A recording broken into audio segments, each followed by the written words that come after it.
नमस्कार, आपका स्वागत है आपके ही चैनल मास्क उतारो जी में। आज मेरे साथ हैं अरविंद सिंह जी। जी हाँ, मैं इनके बारे में बताऊंगी अभी आपको। मेरे को इनसे इंट्रोड्यूस कराया स्मिता देशमुख ने। उसने इनकी लिखी हुई किताब पढ़ी और उसने मेरे को बोला कि वो दिल्ली आ रहे हैं, तुम जरूर मिलो, ये बहुत ज्यादा तुम्हारे ही मतलब की किताब है और you will really enjoy reading it and I am just imagining कि आप बहुत अच्छा रिलेट कर पाओगे इस बुक को। तो अरविंद जी ने मेरे को मैसेज किया, मैंने उनको बोला कि आप दिल्ली कब आ रहे हैं, आप मुझसे जरूर मिलिएगा और उन्होंने मुझे व्हाट्सएप किया और मैंने उनको बोला आप दिल्ली कब आ रहे हैं। उन्होंने मुझे बताया वो दिल्ली आ रहे हैं, तो मैंने उनको कहा आप इस डेट को मेरे को मिलिए। वो मेरे को मिलने आए। उससे पहले उन्होंने बहुत अच्छी एक स्मार्ट चीज करी, he made a good move. उन्होंने मुझे अपनी किताब भेजी और मैंने जब किताब की टाइटल पढ़ी जो आपके सामने पढ़ी है, इंडियाज रोग हिस्टोरियंस, तो मैंने स्मिता को फोन किया, मैंने कहा आई गॉट द बुक। कहती अब तुम पढ़ो। तो मैंने इसके कंटेंट्स में गई तो मैंने कहा क्यों ना मैं पीछे से बुक को पढ़ूंगी, आगे से नहीं पढ़ूंगी। तो मैंने जब 9th और 8th चैप्टर पढ़े, मैंने कहा ये तो मेरे मतलब की बुक है, मुझे इनसे मिलना है और इनसे बातचीत करनी है और एक चिट चैट में मैं ये बताएंगे इनकी बुक के बारे में। और बहुत ही बढ़िया बुक है। I am be very Frank, मैं अभी 9, 8, 7, 6 चैप्टर तक ही पहुंची थी कि अरविंद जी दिल्ली आ गए। तो चलिए उनसे बात करते हैं और समझते हैं वो उनकी किताब क्या कहती है। नमस्कार अरविंद जी। धन्यवाद। बहुत बहुत धन्यवाद आप आए और मेरे साथ अपनी सारी नॉलेज शेयर कीजिए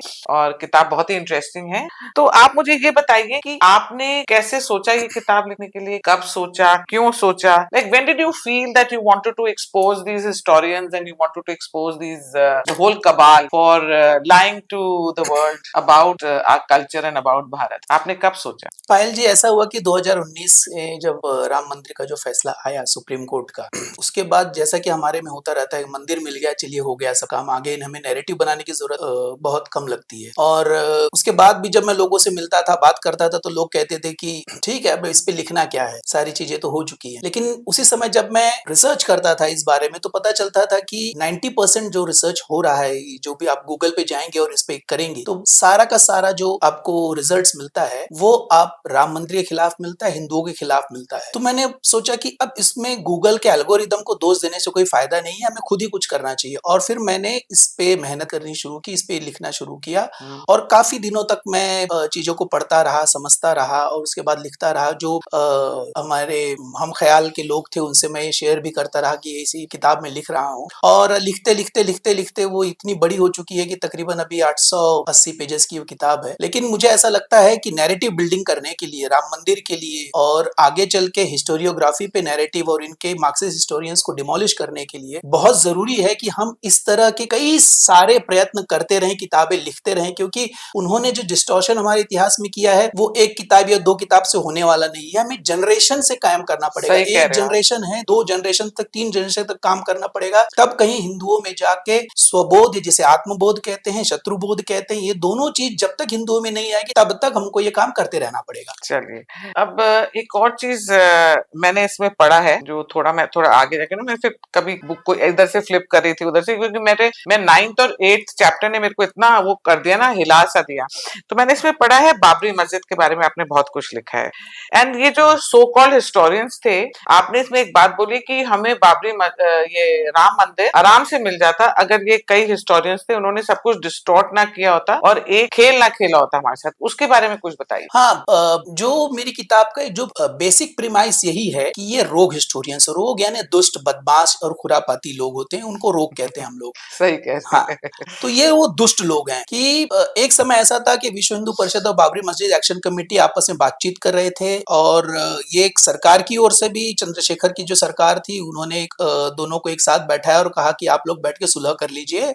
और सीरीज ऑफ मीटिंग्स इनके बीच होती रही और कुछ एक बार ऐसा लगा कि हो सकता है एक कॉम्प्रोमाइज हो जाए इसमें। उसी समय लाल कृष्ण अडवाणी जी का एक स्टेटमेंट था कि उन्होंने कहा था कि अगर मुसलमान ये अयोध्या की जो भूमि है ये लोगों के लिए बहुत पवित्र है, अगर इसे दे दें तो हो सकता है मैं विश्व हिंदू परिषद के लोगों से बात करके काशी और मथुरा का जो विषय है मैं विश्व हिंदू परिषद को कहूंगा कि उसे छोड़ दें, लेकिन ये जगह हमें दे दे। बाबरी मस्जिद एक्शन कमेटी के अंदर भी एक ऐसा एक तबका था कि वो भी मान रहा था कि ये कॉम्प्रोमाइज जरूरी है कि बहुत सारा दोनों संप्रदायों में थोड़ा सा बहुत जहर घुल रहा था, तो इसके लिए बहुत जरूरी था। उसमें एक जावेद हबीब थे जो को कन्वीनर हुआ करते थे और उन्होंने कहा था कि अगर विश्व हिंदू परिषद वहां पर एक स्मारक बनवा दे, एक सेक्युलरिज्म का स्मारक बनवा दे कि जिसपे लिखा होगा कि जो एक इकबाल का शेर था कि है राम के वजूद पे हिंदुस्तान को नाज, अहले वतन समझते हैं उन्हें इमाम हिंद। अब ये करना जरूरी था या नहीं जरूरी था, या भगवान श्री राम इमाम हिंद हैं या नहीं है, इस पे एक अलग चर्चा हो सकती है। बात ऐसी थी कि उसके अंदर भी बाबरी मस्जिद एक्शन कमेटी के अंदर भी कुछ लोग चाहते थे कि ये जगह हिंदुओं को दे दी जाए, लेकिन ये इतिहासकार जो बीच में आ गए, इन्होंने कुछ ऐसे मुद्दे उठाए कि जो कि बहुत जरूरी इसके लिए नहीं थे। उन्होंने कहना शुरू कर दिया कि रामायण तो एक कहानी है, ठीक है। उन्होंने कहा कि राम और सीता तो भाई बहन थे। उन्होंने कहा कि राम का जन्म इजिप्ट में हुआ था। उन्होंने कहना शुरू कर दिया कि अयोध्या तो अफगानिस्तान में है। उन्होंने कहना शुरू कर दिया कि ये तो अयोध्या तो पहले साकेत थी, उस पे ब्राह्मणों ने कब्जा करके उसका नाम बदल दिया। ये उस सिविल सूट के लिए, हिंदू मुस्लिम के बीच एक सिविल सूट चल रहा था एक जगह के लिए, इस बात बहुत गैर जरूरी मुद्दे थे।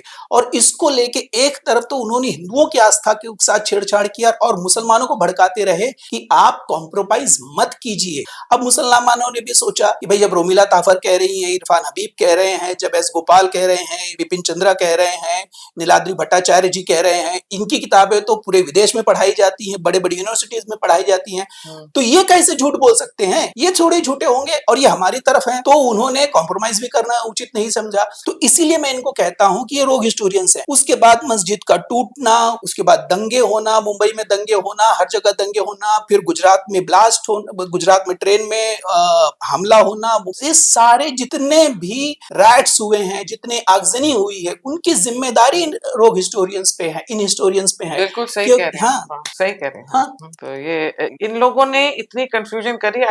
ये तो कहते हैं ना जो बॉम्बे में भी ब्लास्ट, ये सब सारे कह रहे बदला ले रहे हैं, राम मंदिर जी का ही हाँ, बदला ले रहे जी हैं, हाँ, बाबरी मस्जिद का ही जी हाँ, बदला ले रहे हैं। क्योंकि अगर सही इतिहास पढ़ाया जाता, ये इनको तो बीच में आना नहीं चाहिए था। अगर ये सही इतिहास पढ़ाते, एक तो पहले तो आए बीच में, और आए तो न्यूट्रल बन के नहीं है, मुसलमानों के स्पोक्स पर्सन बन के आए, और उसके बाद इन्होंने गलत बनाना शुरू कर दिया, हिंदुओं को भड़काना शुरू कर दिया, मुसलमानों को भड़काना शुरू कर दिया। तो आखिर में ये जो मस्जिद टूटी, ये इनकी बदौलत टूटी है। और मैंने अपनी किताब के सेकंड चैप्टर में ये पूरा साबित करने की कोशिश की है कि सिर्फ हिंदू, विश्व हिंदू परिषद और आरएसएस के लोग ये एक लेवल तक कोशिश करते रहे कि इस पे कॉम्प्रोमाइज हो जाए, मस्जिद को शिफ्ट करा लिया जाए, लेकिन उन सारे कॉम्प्रोमाइज की इन्होंने धज्जियां उड़ा दी। इन्होंने मुसलमानों को इमोशनली ब्लैकमेल, कॉम्प्रोमाइज नहीं हो, इसकी पूरी कोशिश करते रहे। अरविंद जी, आप मुझे एक बात बताओ, आपने एक इसमें मेंशन करा है कि आर्कियोलॉजिकल एक्सकवेशन जो हुई, जो खुदाई हुई, वो एक टर्निंग पॉइंट था इस पूरे फेज में जो हुआ था, वो क्या मतलब था? पायल जी, ऐसा है कि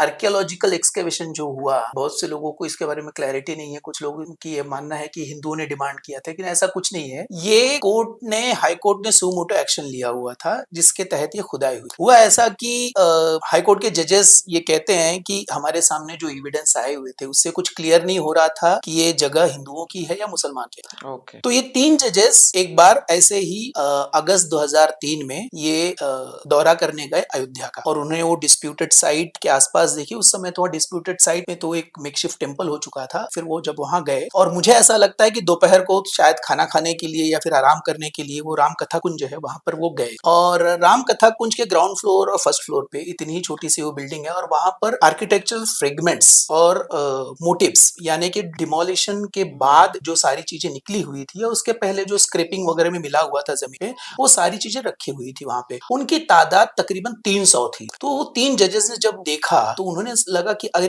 डिमोलिशन में अगर इतनी सारी चीजें आ सकती हैं, तो अगर हम इसे एक्सकैवेट करेंगे, इसकी खुदाई करेंगे यहाँ पर जमीन पर, तो जरूर हमें कुछ ऐसे एविडेंस हाथ में लगेंगे जिससे इस सिविल सूट का कुछ हमें इसका कुछ इसकी फैसला करने में हमें कुछ मदद मिलेगी। हाँ, सबूत मिल सकेंगे। तो वो 3 जज जब जैसे ही वो लखनऊ लौटते हैं, उन्होंने एक नोटिस इश्यू करते हैं दोनों पार्टीज को कि अगर हम यहाँ पर एक्सकैवेट करें तो आपको कोई एतराज होगा। विश्व हिंदू परिषद, रामलला विराजमान और वो जितने थे उसमें सूट्स में, उन्होंने तो इसका वेलकम किया, लेकिन मुसलमानों ने, सुन्नी सेंट्रल वक्फ बोर्ड के लोगों ने इसका विरोध किया कि ऐसा नहीं होना चाहिए। तो सबसे पहले वो सुप्रीम कोर्ट में गए, उन्होंने इसको रुकवाने की कोशिश की, एक्सकैवेशन ना हो। सुप्रीम कोर्ट से उन्हें कोई मदद नहीं मिली। फिर वो हाई कोर्ट में गए, हाई कोर्ट में उन्होंने रुकवाने की मदद की, वहां भी कुछ चीजें नहीं नहीं हुई, तो हाई कोर्ट ने कहा कि आपके मन में जितनी शंका है वो आप एक हमें दायर कर दीजिए आप एक, और उसके तहत हम सारी चीजें मुहैया कराएंगे। तो हाई कोर्ट ने वीडियोग्राफी करवाई है पूरे प्रोसेस की, उसकी स्टिल फोटोग्राफी करवाई है, मुस्लिम नॉमिनीज हुआ करते थे वो पे लोग रहते थे, और उसके बाद उस मुस्लिम पार्टीज ने अपने आर्कियोलॉजिस्ट भी वहां पर अपॉइंट करवाए थे वो सारी चीजें देखने के लिए, और सारे की सारी निगरानी सीसीटीवी के तहत होता था। तो उसमें कोई चांस ही नहीं था कि कोई बाहर से एविडेंस लाके प्लांट कर सकता था, या फिर कोई अंदर से बाहर कोई चीज या बाहर से अंदर कोई चीज हो सकती थी।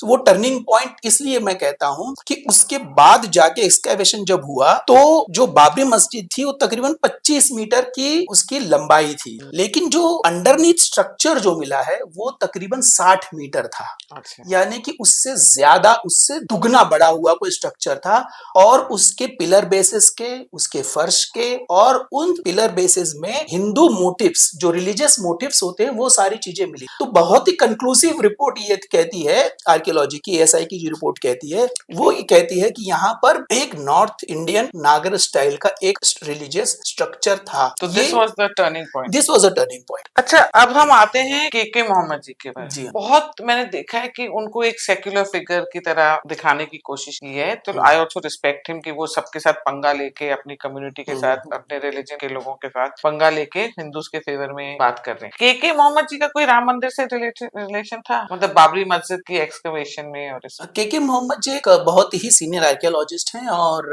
उन्होंने काफी इसके ऊपर बात की हुई है, उनके काफी वीडियोस वगैरह हैं, राइटिंग है, लेकिन अयोध्या के एक्सकैवेशन में उनका कोई रोल नहीं है। पर पोर्ट्रे तो यही करा जा रहा है कि के मोहम्मद जी का भी उन्होंने ऐसा अगर दावा किया है नहीं, तो उन्होंने नहीं किया, पर लोग जिस तरीके नहीं, से ऐसा कुछ नहीं है। के मोहम्मद जी का इसमें मतलब बहुत सम्मान के साथ कह रहा हूं, लेकिन जो एविडेंस या फिर जो रिसर्च मैंने किया हुआ है उसमें के मोहम्मद जी का कोई रोल मुझे नजर नहीं आता। हुआ ऐसा है, शुरुआत ऐसी हुई थी कि अयोध्या में एक्सकैवेशन जो जिसमें वो कहते हैं कि वो उसके शामिल हुए थे, वो हुआ था 1975 में, डॉक्टर बीबी लाल ने किया हुआ था। उस समय जहां तक मेरी जानकारी है के मोहम्मद डिप्लोमा कर रहे थे आर्कियोलॉजी का अलीगढ़ मुस्लिम यूनिवर्सिटी से, जहां से उनका पंगा इरफान हबीब से तब से शुरू हुआ, अब तक चल रहा है। जो रिपोर्ट फाइल की है बीबी लाल जी ने, उसमें शुरुआत के पहले पैराग्राफ में उन्होंने उन लोगों के नाम दिए हुए हैं जो उसमें आर्कियोलॉजिस्ट उसमें थे। उसमें एक एचडी मनी है जो ड्राफ्ट्समैन थे, उसमें सौंदर्य राजन है जो सीनियर आर्कियोलॉजिस्ट थे, उसमें डॉक्टर के एन दीक्षित हैं, उसमें ऑब्जर्वर के तौर पे एसपी गुप्ता हैं जो कि उस समय इलाहाबाद आर्कियोलॉजी और म्यूजियम के क्यूरेटर हुआ करते थे, लेकिन उसमें कहीं भी के मोहम्मद जी का नाम नहीं है। अगर ऐसा हो सकता है, मान ले कि ठीक है वो बहुत जूनियर थे, उनका नाम नहीं आया होगा, तो भी ऐसा कुछ नहीं लगता, क्योंकि अयोध्या की जो आर्कियोलॉजी उस समय हुई थी वो सिर्फ अयोध्या में नहीं हुई थी, अयोध्या से भगवान राम की यात्रा से जुड़े हुए 5 साइट्स पे हुई थी।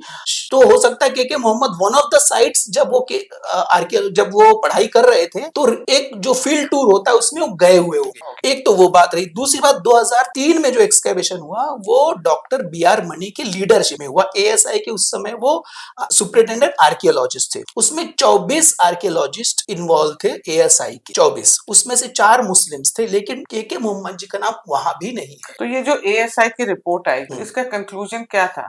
एएसआई की जो रिपोर्ट आई है उसका यही कंक्लूजन था कि यहाँ पर बाबरी मस्जिद जिस पर खड़ी थी उसके नीचे तकरीबन 10 मीटर तक नीचे एक स्ट्रक्चर मिलता है। यह स्ट्रक्चर 12वीं शताब्दी में बना हुआ है।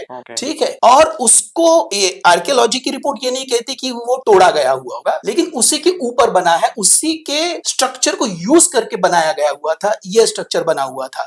अब उसमें ये बाद में सुन्नी सेंट्रल वक्फ बोर्ड के और आर्कियोलॉजिस्ट ने एक उसमें चाल चली कि उनका ये कहना था कि उसके नीचे जो स्ट्रक्चर था वो भी मस्जिद ही थी। उनका ये कहना है कि मस्जिद के नीचे भी मस्जिद थी। फिर कोर्ट उनसे सवाल पूछता है कि अगर कोर्ट उस मस्जिद के नीचे भी मस्जिद थी तो मस्जिद किसने बनाई? पता नहीं है। वो कब बनी? पता नहीं है। अगर वो मस्जिद थी तो ऊपर वाली मस्जिद बाबर ने क्यों बनाई? फिर बाबर का नाम क्यों आया वो मस्जिद में? किसी को कुछ पता नहीं। और इसमें क्रॉस एग्जामिनेशन भी बहुत हुआ। इसमें बहुत इनके क्रॉस एग्जामिनेशन हुए। इसमें 8 आर्कियोलॉजिस्ट के क्रॉस एग्जामिनेशन हुए हैं। उसमें से मैंने 5 लोगों को इसमें चुना हुआ है। इसमें पहले हैं डॉक्टर सूरज भान। सूरज भान ये 5 दिन का कोर्ट ने इनको कहा था कि आप 5 दिन जाइए, अयोध्या में रहिए, पूरा एग्जामिन कीजिए। ये नॉमिनी थे सुन्नी सेनेटर वक्फ बोर्ड के। तो 5 दिन में सूरज भान सिर्फ 3 दिन रुकते हैं और वो लौट आते हैं। और वो उनके क्रॉस एग्जामिनेशन में जब भी उनसे पूछा जाता है कि आपने ये चीज देखी, तो कहते हैं मैं तो 3 ही दिन था, मुझे किसी को बताया नहीं। फिर उनसे पूछा जाता है कि आप ट्रेंच में उतरे, तो कहते हैं मैं तो 3 ही दिन था, मैं तो वहां गया ही नहीं। फिर उनसे पूछा जाता है आपने बर्तन देखे जो पॉटरी यार्ड थी, तो कहते हैं मुझे किसी ने बताया नहीं, मैं तो 3 ही दिन था, मेरे पास समय ही कम था, तो मैं जाता कैसे 3 दिन में। 3 दिन में कोर्ट ने उनको 5 दिन दिए, भाई साहब 3 दिन रुकते हैं और फिर चौथे दिन क्या करते हैं, वो दिल्ली लौटते हैं। 5वें दिन संडे के दिन इरफान हबीब के साथ मिलकर सहमत के प्लेटफॉर्म पे ये प्रेस कॉन्फ्रेंस करते हैं और ये कहते हैं कि वहां पर जो चीजें बताई जा रही हैं, ये जो कह रहे हैं स्ट्रक्चर मिला है हिंदुओं के फेवर में, एक रिलीजियस स्ट्रक्चर मिला, ऐसा कुछ नहीं मिला है, ये उसको डिक्राई करते हैं। लेकिन 5 दिन नहीं रुकते, 3 ही दिन रुकते हैं। तो ऐसे करके जब क्रॉस एग्जामिनेशन में भी जजेस को बहुत ज्यादा वो लगा। अब मेरे को इसी से आपसे एक बात पूछनी थी कि जस्टिस सुधीर अग्रवाल को आप बहुत ज्यादा इसका क्रेडिट देते हैं कि उनके कारण ये जो जजमेंट आई, उनके क्या था जस्टिस सुधीर अग्रवाल जी का पाया जी से बहुत इसमें बड़ा, गोगोई जी का कोई वो नहीं था, चंद्रचूड़ गोगोई किसी का भी कुछ नहीं था, नहीं, जस्टिस चंद्र। ये ऐसा था कि सुप्रीम कोर्ट ने इसकी सुनवाई अपील्स में की है और सुप्रीम कोर्ट ने पूरी कोशिश की 7 साल तक कि हमें इसमें हाथ ही न डालना पड़े। सुप्रीम कोर्ट ये चाहता था कि ये बला हमारे सर से टल जाए, और बला टालने के लिए उन्होंने सबसे अच्छा क्या किया कि हम इसको इग्नोर ही कर देते हैं। ये उन्होंने सबसे अच्छा रास्ता चुना हुआ था। अब जस्टिस सुधीर अग्रवाल का रोल बहुत ही क्रिटिकल है इसमें, क्योंकि उन्होंने ही सारे आर्कियोलॉजिस्ट की, हिस्टोरियंस की affidavit, testimony, cross examination very diligently, बहुत ही नीचे जाके उन्होंने इसको परखा हुआ है। और जो रिपोर्ट आई है, इस जो जजमेंट है इलाहाबाद हाई कोर्ट का, वो जजमेंट है 6000 पेजेस का। उसमें से 5500 पेजेस का जो जजमेंट है वो सिर्फ सुधीर अग्रवाल जी का है। सुप्रीम कोर्ट ने सिर्फ उन्हीं के रिपोर्ट का हवाला लिया हुआ है, बाकी और सॉरी उन्हीं के जजमेंट का हवाला लिया हुआ है। बाकी जो 2 जजेस हुए हैं उन्हें तो खैर उन्होंने ठीक है वो थे, लेकिन जो पूरा का पूरा एविडेंस आया है सुप्रीम कोर्ट के पास वो सुधीर अग्रवाल के ही जजमेंट से आया हुआ है। और सुधीर अग्रवाल के जजमेंट में ये है कि वहां पर एक मंदिर था, उस मंदिर के ऊपर मुसलमानों ने मस्जिद बनाई, उसको तोड़ के बनाई, ये वो एविडेंस में आता है जस्टिस सुधीर अग्रवाल के, और सुप्रीम कोर्ट ने इसी को माना हुआ है। तो आप लोग भी देखिए, जस्टिस सुधीर अग्रवाल जी का तो कहीं नाम ही नहीं सुनने में आता है। तो जब भी आप लोगों को भी मौका मिले, उनसे मिलिए या कुछ करिए, मतलब we must give him the credit and उनके बारे में बात जरूर करनी चाहिए। अब हम आते हैं जो मैं आपके 8th चैप्टर में पढ़ रही थी, ये इरफान हबीब जी के बारे में। मतलब क्या बोलूं मैं उनको, माशाअल्लाह बोलिए। उनके बारे में अगर आप सुनो, वो क्या बोलते हैं, वो किस एजेंडा से बोलते हैं, वो किस हेट्रेड से हिंदूज के लिए बोलते हैं, वो इतना एविडेंट है। अच्छा, वो छुपाते भी नहीं है his hatred towards Hindus, and उसी के कारण हिंदू के लीडर्स हो गए, या वो ओनली इन लोगों को वो जो सिक्युलर इनको जो मिलते हैं ना लीडर्स, इनको वही पसंद है, या इनको रोमिला थापर पसंद थी क्योंकि वो इनके फेवर में बात करती हैं, मुस्लिम्स के फेवर में बात करती है। पर ये सेक्युलर नहीं है, पर ये एक्सपेक्ट करते हैं हिंदूज सेक्युलर। तो इरफान हबीब के बारे में जो आपने लिखा है वो थोड़ा बताइए, जरा सा ही बताइए, नहीं तो आपकी किताब पूरी एक्सपोज हो जाएगा। इरफान हबीब जैसे वो गिरोह का सरगना होता है, तो इरफान हबीब इस पूरे मार्क्सिस्ट गिरोह का, राम मंदिर के मामले में उस गिरोह का सरगना है इरफान हबीब। मैं उन्होंने तो काफी कुछ लिखा हुआ है और मैंने अपनी किताब में दिया हुआ है। इंटरेस्टिंग, मैं आप लोगों को एक बात शेयर करता हूं कि जब हाईकोर्ट का जजमेंट आया सितंबर 2010 में, और उनकी एक प्रेस कॉन्फ्रेंस होती है 6 दिसंबर 2010 के दिन, यानी कि तकरीबन 1-2 महीने के अंदर, और उस दिन वो एक बुक रिलीज करते हैं। अब मैं ये मानता ही नहीं कि Irfan Habib 6000 pages high court का जजमेंट उन्होंने 2 महीने के अंदर पढ़ लिया हो। ठीक है, चलो उन्होंने सिर्फ हिस्टोरिकल और आर्कियोलॉजिकल एविडेंस उन्होंने पढ़ लिया, तो उनकी जो किताब आती है वो तकरीबन 130 पेजेस की है, और वो उन्होंने उस प्रेस कॉन्फ्रेंस में उन्होंने उसको किताब का उन्होंने प्रकाशन किया है। आप किताब पढ़ेंगे तो आप हंसेंगे उसके ऊपर, क्योंकि वो सारा का सारा जो किताब में उन्होंने लिखा हुआ है, वो एक आर्कियोलॉजिस्ट जो उनका नाम है आरसी ठाकरन, उनका भी क्रॉस एग्जामिनेशन हुआ, उनकी तो हाय तौबा हो गई क्रॉस एग्जामिनेशन में। उन्हीं के पूरे एफिडेविट को इरफान हबीब ने रिप्रोड्यूस किया हुआ है। मतलब कि हाई कोर्ट में जिसकी छीछा लेदर हो गई, जिस आर्कियोलॉजिस्ट की, उसी के एफिडेविट को ने रिप्रोड्यूस कर दिया हुआ है। और छीछा लेदर करने के बाद जस्टिस सुधीर अग्रवाल रीजनिंग भी देते हैं कि आदमी ये जो झूठ क्यों कह रहा है। मतलब उनसे पूछा जाता है कि आप कह रहे हैं कि वहां पर नीचे जो स्ट्रक्चर है, एफिडेविट में कहते हैं कि वो जो स्ट्रक्चर है वो तो मस्जिद है, आपको कैसे पता मस्जिद है? आपने जाके देखा क्या? नीचे जाके देखा गया ट्रेंचेस में? तो कहते नहीं मैंने नहीं देखा। तो कैसे कहते हैं आप? मतलब इन सारे जिस जो एफिडेविट ही औंधे मुंह गिर चुकी है उसी को रिप्रोड्यूस किया है इरफान हबीब ने पूरी किताब के अंदर। जैसे मैं हमेशा कहती हूँ कि हमें ना मुसलमानों का डर है, ना क्रिश्चियंस का डर है, ना ज्यूज का डर है, किसी का डर। हमें डर है तो ऐसे हिंदुओं का डर है। हिंदुओं के सबसे बड़े दुश्मन ही कई हिंदू हैं। वो ही हमें नुकसान पहुंचा सकते हैं और वही नुकसान पहुंचाते हैं, क्योंकि जब वो आपके अगेंस्ट कुछ बात बोलते हैं तो वो और स्टैंप लगता है उस बात पे कि हाँ हिंदू गलत है। तो ये इरफान हबीब के बारे में जरूर पढ़ेगा। उसने तो मेरी आंखें खोल दी जब मैंने वो चैप्टर पढ़ा। तो अब मैं इनसे एक और बात पूछना चाहती हूँ कि आप ये मैंने इनके लिए क्वेश्चन ही लिखे थे, कंक्लूजन में ये कहना चाहिए कि इतनी बॉटल नेक्स से क्या तकलीफें आई? ये किताब पायल जी मुझे लिखने में 5 साल लगे। क्यों इतनी, मतलब 5 साल क्यों लगे? एक डिटर्मिनेशन था कि एक भगवान श्री राम का जो मंदिर जो 500 सालों से संघर्ष चल रहा था वो मंदिर तो बन चुका है, लेकिन मुझे किसी ने कहा कि आप गड़े मुर्दे क्यों उखाड़ रहे हो? मंदिर चाहिए था, मंदिर मिल गया, वहां पर सारी चीजें हो रही हैं, फिर सब सारी चीजें क्यों कर रहे हो?